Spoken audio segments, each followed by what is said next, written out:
Hi guys. Let's read. Let's power. Play on people's need to believe to create a cult-like following. Judgment. People have an overwhelming desire to believe in something. Become the focal point of such desire by offering them a cause, a new faith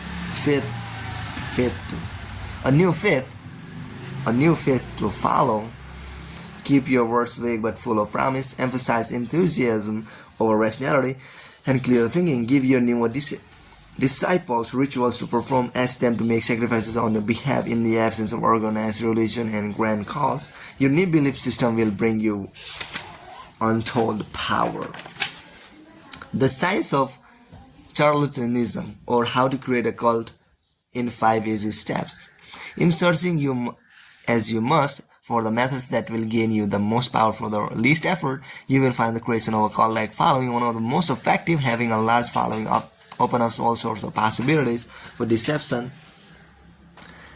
Not only will your followers worship you, they will defend you from your enemies and will voluntarily take on the work of enticing others to join your fledgling cult. This kind of power will lift you to another realm. You will no longer have to struggle or use subterfuge to enforce your will. You are adored and can do no wrong. You might think it a gargantuan task to create such a following, but in fact it's fairly simple. As humans, we have a desperate need to believe in something, anything.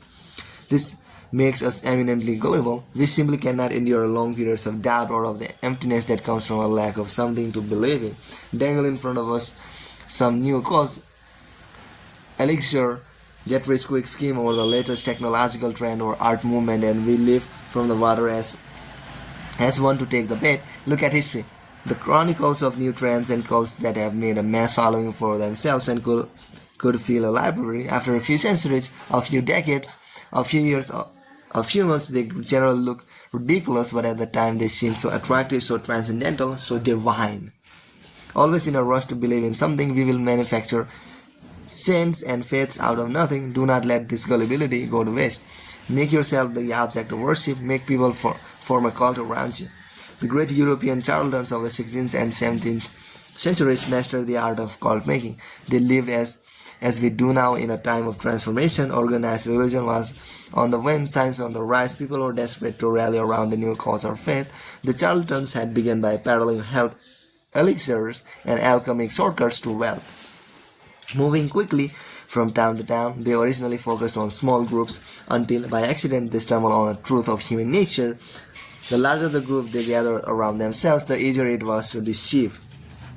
The charlatan would station himself as the high wooden platform, hence the term mountebank, and crowds would form around him in a group setting. People were more emotional, less able to reason. Had the charlatan spoken to them individually, they might have found him ridiculous, but lost in a crowd, they got caught up in a communal mood of rapt attention.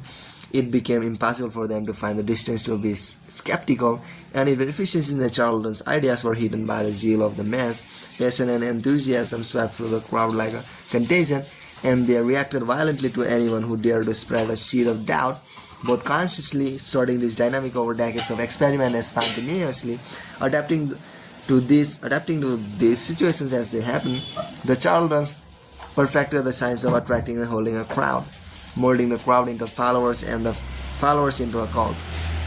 The gimmicks of the charlatans may seem quaint today, but there are thousands of charlatans among us still using the same tried and true methods their predecessors refined centuries ago, only changing the names of their auxiliaries and modernizing the look of their cults. We find these latter-day charlatans in all arenas of life: business, fashion, politics, art. Many of them perhaps are following in the charlatan tradition. Bye guys. Bye.